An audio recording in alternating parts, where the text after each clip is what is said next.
नमस्कार मित्रों, त्रिनेत्र क्लासेस के ऑनलाइन प्लेटफॉर्म पे आपका हार्दिक स्वागत है।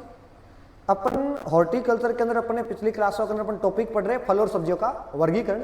उस वर्गीकरण में अपन ने पहला वर्गीकरण कंप्लीट किया था, वो था वानस्पतिक वर्गीकरण यानी बॉटनिकल क्लासिफिकेशन। बॉटनिकल क्लासिफिकेशन के अंदर अपन ने देखा था कि कौन से फल और सब्जियां एक बीजपत्री है और कौन सी फल और सब्जियां द्विबीजपत्री है, मोनोकोट और डाइकोट। आज अपन नंबर 2 पे पढ़ने जा रहे हैं, वो है आपका पकने या श्वसन के आधार पर वर्गीकरण। किसके आधार पर? पकने या श्वसन के आधार पर, श्वसन के आधार पर वर्गीकरण। किसके आधार पर? पकने या श्वसन के आधार पर क्या पढ़ेंगे अपन? वर्गीकरण पढ़ेंगे। इसको क्या बोलते हैं? बेस्ड ऑन रिपेनिंग भी बोल सकते हैं। इंग्लिश के अंदर क्या बोलते हैं? Based on ripening. क्या बोलेंगे? बेस्ड ऑन रिपेनिंग भी बोलते हैं। अब यहां पर देखो, पकने के आधार पर, श्वसन के आधार पर किस प्रकार से देखते हैं। तो पहले आपको 2-3 बातें ध्यान में रखनी है। क्या ध्यान में रखनी है? कि फल पकते कैसे हैं, उनको पकाने के लिए किसकी आवश्यकता पड़ती है। तो ऐसे पर देखें तो फलों को पकाने के लिए एक हार्मोन आता है जिसका नाम है इथाइलिन हार्मोन। तो फलों के पकने में जो सहायता प्रदान करता है उस हार्मोन का नाम है इथाइलिन हार्मोन। तो इस आधार पर फलों और सब्जियों को 2 भागों में बांटा गया है। 2 भाग कौन कौन से हैं तो वो अपन देखते हैं। जो पहला भाग है उसे अपन कहते हैं क्लाइमेक्ट्रिक फल। क्या कहते हैं? क्लाइमेक्ट्रिक फल कहते हैं। और जो दूसरा भाग रहेगा अपना, वो रहेगा नॉन क्लाइमेक्ट्रिक फल। कौन सा? क्लाइमेक्ट्रिक फल और नॉन क्लाइमेट्रिक फल, ये अपने 2 भाग रहेंगे।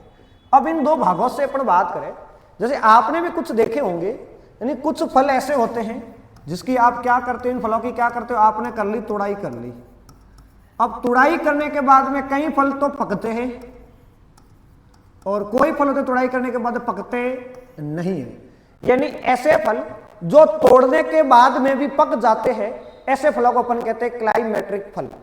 जैसे आपने देखा होगा, अपन आम की बात करें तो आम को जब आप भले थोड़ा कच्चा तोड़ते हो, लेकिन उसको जब किसी गर्म स्थान पे या गेहूं के अंदर किसी घास में दबा के रखते तो क्या हो जाता है? पीला हो जाता है, पक जाता है। यानी ऐसे फल को तोड़ने के बाद क्या हो जाते हैं? पक जाते हैं। उन्हें क्या कहते हैं? उन्हें कहते हैं क्लाइमेट्रिक फल।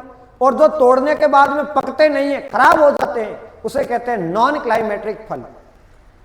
उम्मीद करता हूं ये आपको थोड़ा सा समझ में आ रहा है कि क्लाइमेट्रिक फल क्या होते हैं, नॉन क्लाइमेट्रिक फल क्या होते हैं। जैसे मेरे एग्जाम्पल, जैसे नींबू है, नींबू को आप हरी अवस्था में तोड़ के लाए हो तो रखोगे तो वो खराब हो जाएगा, वो पकेगा नहीं, पीला नहीं पड़ेगा।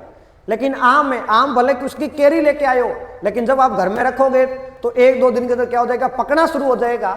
तो जो तोड़ने के बाद में पकते हैं उसे क्लाइमेट्रिक फल कहते हैं, और जो नहीं पकते उसे क्या कहते हैं? नॉन क्लाइमेट्रिक फल कहते हैं। तो यहां पर ध्यान रखना, एक प्रश्न आता है, ये जो क्लाइमेट्रिक शब्द है, कौन सा शब्द? क्लाइमेट्रिक शब्द है। यह शब्द आपके किड एंड वेस्ट ने दिया था। किसने दिया था? किड एंड वेस्ट ने दिया था। प्रश्न पूछ ले कि क्लाइमेट्रिक शब्द किसने दिया, तो क्लाइमेट्रिक शब्द आपके किड और वेस्ट ने दिया था। और किड और वेस्ट ने कब दिया? तो ध्यान रखना, किड और वेस्ट ने दिया आपके 1927 के अंदर। कब दिया? 1927 के अंदर। किसने दिया? किड और वेस्ट ने। कौन सा शब्द? क्लाइमेट्रिक शब्द। अब किड और वेस्ट ने क्या बात कही? देखो, किड और वेस्ट की अपन बात करें, इन्होंने क्या बोला? वही ऐसे फल जो तोड़ने के बाद में क्या हो जाते हैं? पक जाते। अब वो पकते क्यों हैं? मैंने आपको क्लास के स्टार्टिंग में बताया कि फलों को पकाने के लिए किसकी आवश्यकता पड़ती है? इथाइलिन की। किसकी आवश्यकता पड़ती है? इथाइलिन की। तो तुड़ाई के बाद या ऐसे फल जिनके पकते समय या पकते समय क्या होता है? श्वसन और इथाइलिन की दर क्या हो जाती है? बढ़ जाती है। क्या हो जाती है? बढ़ जाती है। ऐसे फलों को अपन क्या कहते हैं? क्लाइमेट्रिक फल कहते हैं, या फिर वो तोड़ने के बाद पकाए जाते हैं। तो क्या लिखेंगे? ऐसे फल ऐसे फल जिनको तोड़ाई के बाद पकाया जाता है या तोड़ाई के बाद पकते हैं, उन्हें क्लाइमेक्ट्रिक फल कहते हैं। क्या कहते हैं? क्लाइमेक्ट्रिक फल कहते हैं। आ रही बात समझ में? तो इनमें क्या होगा? तो ध्यान रखना, इनमें एक बात आपको लिखा रहा हूं कि इनमें श्वसन व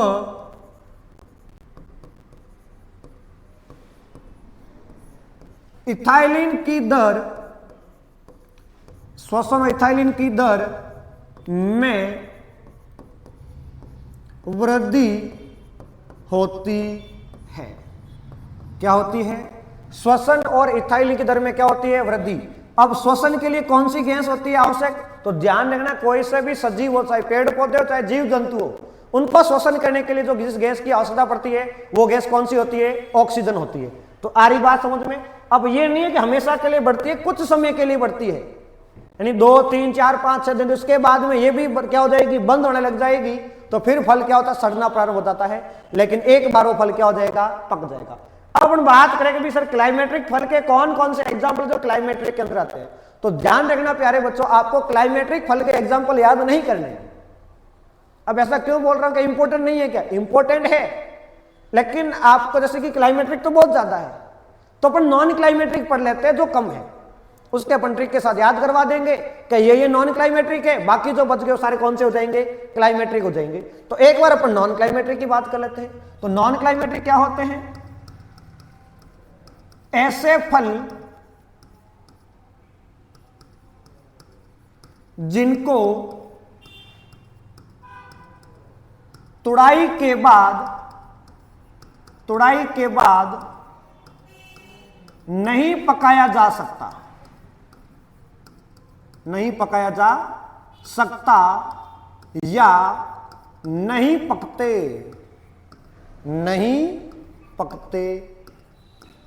उन्हें क्या कहते हैं? नॉन क्लाइमेट्रिक फल कहते हैं। आपको पता है जो चीकू होता है हमेशा कभी भी वो पेड़ पे नहीं पकता है, उसको तोड़ के ही पकाया जाता है। जब चीकू को आप तोड़ के पका रहे, तोड़ाई कर दी, उसके बाद में पक रहा है, मतलब कौन सा हो गया? क्लाइमेट्रिक। बेर की बात कर ले, चाहे आपके में नींबू की बात कर लो, ये जो फल है यदि आपने तोड़ दिया है तो पकेगा नहीं, कच्चा भी तोड़ा है तो क्या हो जाएगा? खराब हो जाएगा, लेकिन पकेगा नहीं, तो नॉन क्लाइमेट्रिक में आ जाएगा। तो इनमें क्या हो जाएगा?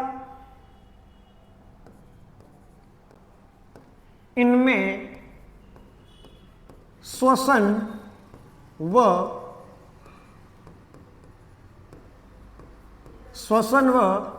इथाइलिन की दर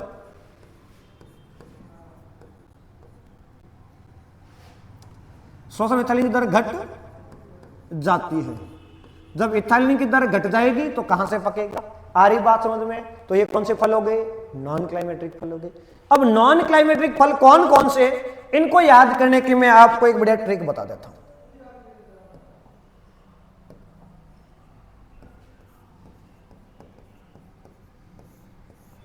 ट्रिक आप याद करो, AABC। कौन सी ट्रिक है? AABC, AABC।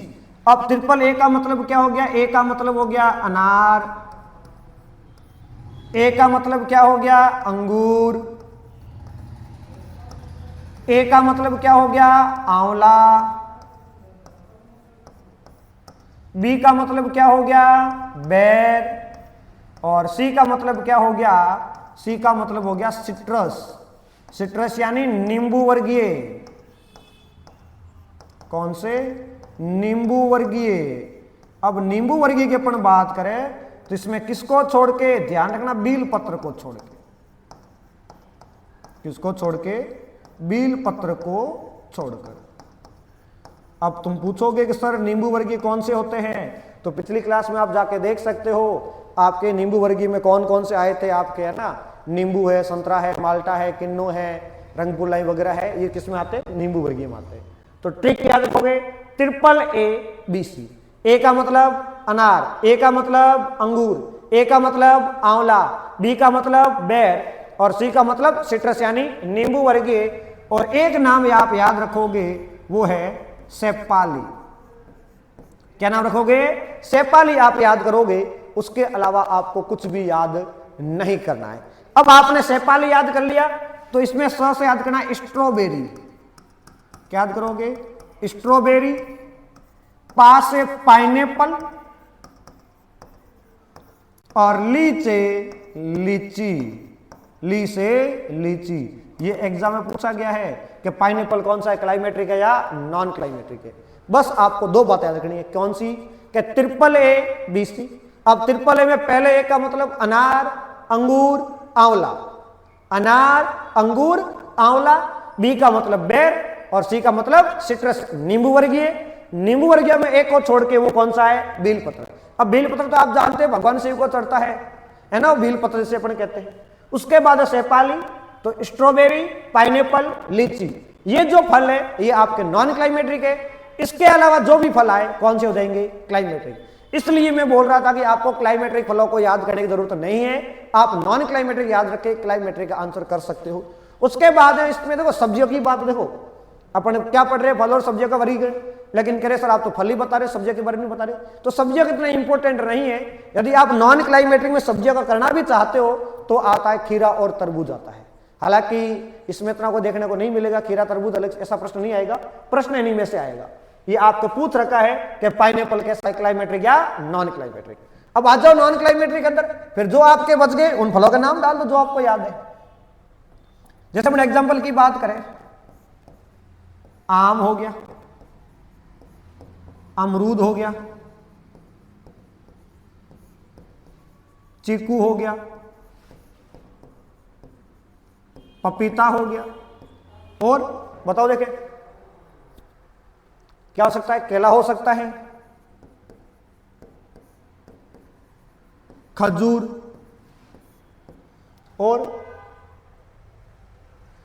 देखो किसको छोड़ना है, अनार, अंगूर, आंवला, बेर, नींबू वर्गीय। उसके अलावा जो आपको याद रखे, जैसे आप ले सकते हो आड़ू, ले सकते हो एवोकाडो, ले सकते हो आप सेब, ले सकते हो आलू बुखारा, ले सकते हो, क्या ले सकते हो, आलू बुखारा ले सकते हो। यानी आपको जो भी उनके अलावा देखने को मिले वो सारे किसमें आ जाएंगे आपके। हाँ मैंने उसमें बताया था ना, आपको छोड़ देना बील पत्र, तो बील पत्र इसमें आ जाएगा, सीताफल भी इसमें आ जाएगा, सीताफल किसमें आ जाएगा, इसमें। और ये जो सारे नाम आपको लिखा है लगभग आपको सभी के मैंने वानस्पति के नाम भी क्या है लिखा चुका हूं। जैसे कि आपके करौंदा भी आ जाएगा, अंजीर भी आ जाएगा, नहीं उनके अलावा जो भी आप याद रखो, अंजीर, करौंदा आदि। क्या क्लियर है? आपको याद कौन से रखने हैं, नॉन क्लाइमेट्रिक याद रखने हैं।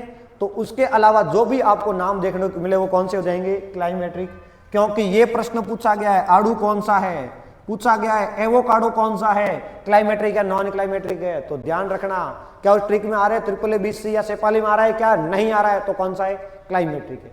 तो उम्मीद करता हूं आपको क्लाइमेट्रिक और नॉन क्लाइमेट्रिक वाला टॉपिक समझ में आ रहा है। कभी क्या होते हैं क्लाइमेट्रिक और नॉन क्लाइमेट्रिक, रट्टा नहीं मारना है, पहली बात तो ये है, समझना है। आपको फल तो सबने खाए होंगे, सबके खेती भी होती है, आपने देखे होंगे, फल भी देखे होंगे कि तोड़ने के बाद पकते नहीं पकते। जैसे कोई अपन जैसे कि लेके आए पपीता लेके आ गए, तो कभी जैसे कि कच्चा है तो मम्मी वगैरह बोलते कि रख दो 2 दिन पक जाएगा। अब जो पक जाएगा तो क्लाइमेट्रिक है, नहीं तो बोलते नहीं लाए हो तो क्या भाई 1 दिन रख दो तो खराब हो जाएगा, खराब जल्दी हो रहा है, मतलब नॉन क्लाइमेट्रिक है। आ रही बात समझ में? अब यहां पर अपन आगे 1-2 और बात और करें कि मैंने पकने की बात कही कि पकने में क्या है, तो फल पकाने हेतु, फल पकाने हेतु,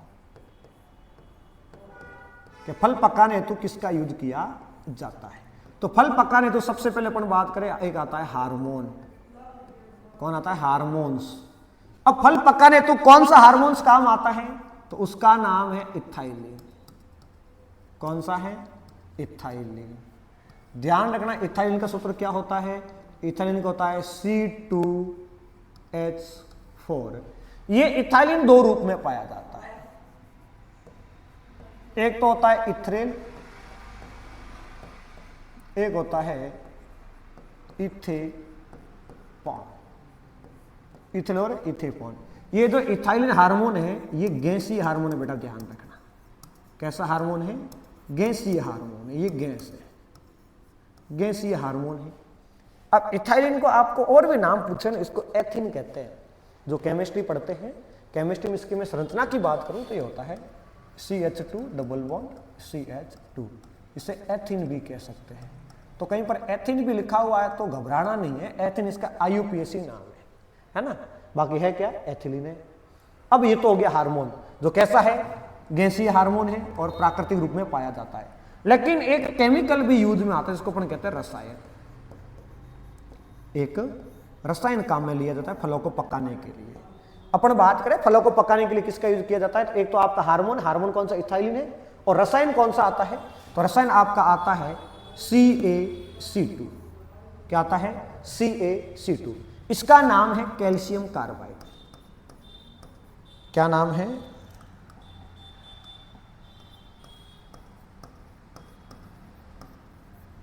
कैल्शियम, सॉरी, कैल्शियम कार्बाइड। हालांकि ये जो रसायन है ये भारत सरकार ने क्या कर रखा है? प्रतिबंधित कर रखा है। अब ये प्रतिबंधित क्यों कर रखा है इसके बारे में थोड़ी अपन बात। ये प्रतिबंधित है, ध्यान रखना, यानी इसका अब यूज करना कानूनी क्या है? अपराध है। सरकार ने रोक लगा रखी। क्यों लगा रखी है? देखो, फलों को पकाने के लिए जो हार्मोन आ रहा है गैसीय हार्मोन है। अब आपको फल को पकाना है तो आप कैसे रखोगे? फल को टोकरी में पैक करते हैं, बॉक्स के अंदर, लकड़ी के बॉक्स वगैरह पैक करते हैं। अब पैक करने के बाद में उनको पकाने के लिए गैस की आवश्यकता पड़ रही है। अब उसके अंदर आप एक बार तो गैस भर लोगे, लेकिन वो तो निकल जाएगी, फिर थोड़े लंबे समय के लिए थोड़ी रहेगी। तो क्या किया जाए ताकि गैस उसके अंदर बनी रहे? इसके लिए यूज किया जाता था कैल्शियम कार्बाइड का। अब कैसे किया जाता था कि जैसे जिस टोकरी के अंदर, बॉक्स के अंदर फलों को पैक कर दिया, उसके अंदर कैल्शियम कार्बाइड एक ठोस है, इसके पुड़िया पैकेट बना के उसके अंदर डाल दिया। और जब फल पैक करते हैं उसके अंदर चारों तरफ घास लपेटी जाती है और उसके ऊपर पानी छिड़का जाता है, ताकि देखो पानी से मान लो कोई चीज गीली होगी तो लंबे समय तक जल्दी सूखेगी नहीं, धीरे धीरे सूखेगी। अब ये कैल्शियम कार्बाइड का पाउडर और वो घास के ऊपर जो छिटका हुआ पानी है वो आपस में अभिक्रिया करते हैं और अभिक्रिया करके एक गैस निकालते हैं। उस गैस का नाम है एसिटिलीन। कौन सी गैस है? एसिटिलीन, जो फलों को पकाने में सहायता प्रदान करती है, लेकिन वो जहरीली है। इसके लिए भारत सरकार ने इसके ऊपर क्या लगाया? प्रतिबंध लगाया कि आप इसका यूज नहीं करोगे। कैसे? देखो, अब ये आपका कैल्शियम कार्बाइड CaC2। अब जब आपने घास के ऊपर किसका छिड़काव किया था? पानी का छिड़काव किया, वो क्या होता है? H2O। अब ये H2 है तो ये CO2 और H2O क्रिया कर लेते हैं और क्या बनाते हैं? C2H2। क्या बनाते हैं? C2H2 बनाते हैं और साथ में फिर क्या बच गया आपका? Ca और O, CaO। तो फिर जब आपके जो बॉक्स में आपको जो पाउडर मिलता है, जब पैकिंग की जाती है तब तो CaC2 होता है, और जब आप फल लेके आते हो और आपको जो मिलता है वो ये मिलता है, क्योंकि ये गैस है। तो जैसे जैसे ये कैल्शियम कार्बाइड जल के संपर्क में आता रहेगा, धीरे धीरे वहां से गैस निकलती रहेगी। जब गैस निकलती जाएगी धीरे धीरे फल पक जाएंगे। उसके अंदर ही गैस बढ़ रही है, आप भरोगे तो कितने समय तक रख पाओगे? इसलिए उसके अंदर गैस बनती जाती है, धीरे धीरे फल पकता जाता है। और इस गैस का नाम है, वो है एसिटिलीन। क्या नाम है? एसिटिलीन इसका नाम है। और ये जो एसिटिलीन गैस है ये कैसी होती है? ये होती है जहरीली होती है। कैसी होती है? जहरीली होती है। और ये एसिटिलीन है, ये कौन सा है? इथाइलिन है। दोनों फर्क है। देखो यहां पे है C2H4, यहां पे क्या है? C2H2, यानी इसकी संरचना की बात करें अपन तो हो जाएगा CH ट्रिपल बॉन्ड CH। वहां पे डबल बॉन्ड है, यहां पे ट्रिपल बॉन्ड आ जाता है। इसका नाम क्या है? एथीन। इसका नाम क्या है? इसका नाम है एथाइन। आयुपी नाम क्या है? एथाइन। क्लियर है? इसलिए भारत सरकार ने इसके ऊपर क्या लगा रखा है, प्रतिबंध लगा रखा है। क्या क्लियर है? क्या यहां तक आपको समझ में आया कि कौन सा आपका रसायन काम में लेते हैं और कौन सा आपके हार्मोन काम में लेते हैं? रसायन के रूप में कौन सा है आपके कैल्शियम कार्बाइड, हार्मोन इथाइलिन है, जो प्राकृतिक रूप से पाया जाता है, वो वेल अच्छा है। क्लियर? अब यहां पर 2-3 बातें और करते हैं। ये तो अपने फलों को पकाने की बात की, लेकिन कभी कभी आपको देखा होगा ऐसा होता है कि फल मान लो यहां पर है, मान लो राजस्थान से फलों को कश्मीर भेजना है, कन्याकुमारी भेजना है, किधर भी भेजना है। अब जब फलों को लंबे समय तक कहीं दूर भेजना है तो फल तो पक जाते हैं तुरंत ही, तो उनको पकने से रोकना भी पड़ेगा ना। यदि आप दूर भेज रहे हो, रास्ते में पक गए तो खराब हो जाएंगे। देखो फल एक बार पक गया उसके बाद कुछ भी नहीं कर सकते, फल फिर खराब ही होगा, या तो उसका यूज कर लो या फिर खराब होगा। अब पकने से रोकना है, तो पकने से रोकने के लिए किस किस का यूज करते हैं, तो वो भी रसायन आपको देखने को मिलते हैं। तो अगले अपने क्लास में सॉरी देखते इसके अंदर सबसे पहले एक आता है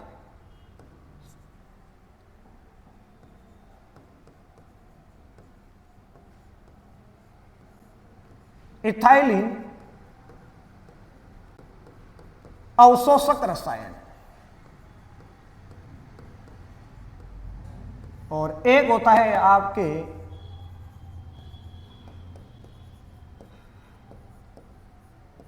इथाइलिन अवरोधक रसायन। अब पहली बात तो दोनों होते क्या है ये समझो, फिर अपन रसायनों के बारे में बात करेंगे। देखो एक तो है आपका अवशोषक, एक है अवरोधक। देखो अवशोषक और अवरोधक होता है क्या है? पहली बात तो आपको पता है कि फलों को पकाने के लिए कौन सी गैस आवश्यक है? इथाइलिन है। अब एक तो है अवशोषक, यानी ये जो रसायन क्या करते हैं, इथाइलिन गैस आ तो रही है लेकिन इसको क्या कर लेते हैं, अवशोषित कर लेते हैं ताकि फलों के पास जाए नहीं। जब फलों को प्रॉपर मात्रा में इथाइलिन नहीं मिलेगी तो फल नहीं पकेगी। पहली बात क्या आ तो रही है, जैसे कि मान लो मैं क्लास ले रहा हूं, अब मेरे से मिलने के लिए बाहर से लोग तो आ रहे हैं, लेकिन जो ऑफिस के अंदर लोग बैठे उनको वहीं रोक रहे, मेरे पास आने ही नहीं दे रहे, तो वो कौन से हो गए? अवशोषक। एक होते अवरोधक, क्या इथाइलिन को बनने ही नहीं देंगे, इथाइलिन बनेगी ही नहीं। जब बनेगी ही नहीं, क्या न रहेगी बांस न बजेगी बांसुरी, वो वाली कहानी होगी। अब ऐसे रसायन कौन कौन से हैं? अब जो अवशोषक होते हैं इन्हें कहते हैं एब्जॉर्बेंट कहते हैं। क्या कहते हैं? एब्जॉर्बेंट कहते हैं।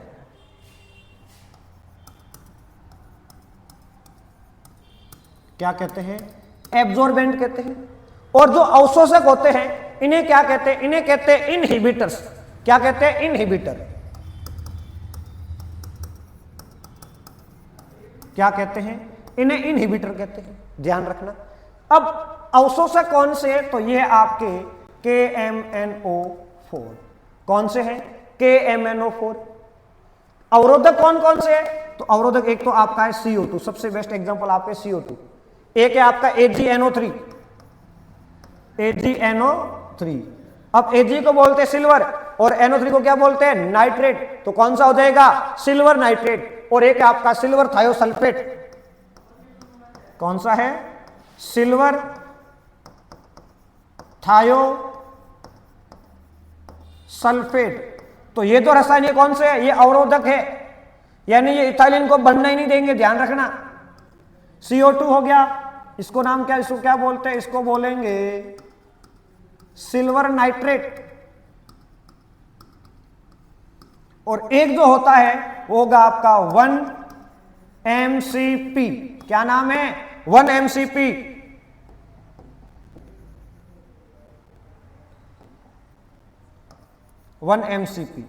पूरा नाम क्या हो जाएगा?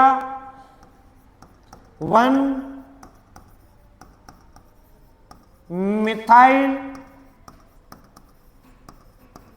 साइक्लोप्रोपेन। यदि आप इसका फॉर्मूला भी देखना चाहो तो ये आपका साइक्लोप्रोपेन, और ये इसका फॉर्मूला हो जाएगा, ध्यान रखना, इस प्रकार की संरचना होती है इसकी, है ना। क्या है? 1-मिथाइल साइक्लोप्रोपेन। 1 कार्बन, 2 कार्बन, 3 कार्बन, 3 को बोलते हैं प्रोपेन। चक्री है तो साइक्लो, 1 कार्बन बाहर निकला हुआ है तो 1 कार्बन को बोलते हैं मिथाइल, तो नाम क्या हो जाएगा? 1-मिथाइल साइक्लोप्रोपेन। तो ये जो आपके जो हार्मोन है, सॉरी पदार्थ है, ये कौन से पदार्थ है? ये आपके है, देखो पहला कौन सा है? इथाइलिन अवशोषक। कौन से है? इथाइलिन अवशोषक, एब्जॉर्बेंट। जो इथाइलिन तो बन रही है उसको क्या कर लेते हैं? अवशोषित कर लेते हैं ताकि फल पकने में काम ही नहीं आए। दूसरी कौन सी है? अवरोधक। बढ़ने ही नहीं देंगे, आना ही नहीं देंगे तो क्या मतलब है? ये आपके सामने ये प्रश्न एमसीबी आपको जेड के अंदर पूछा गया है।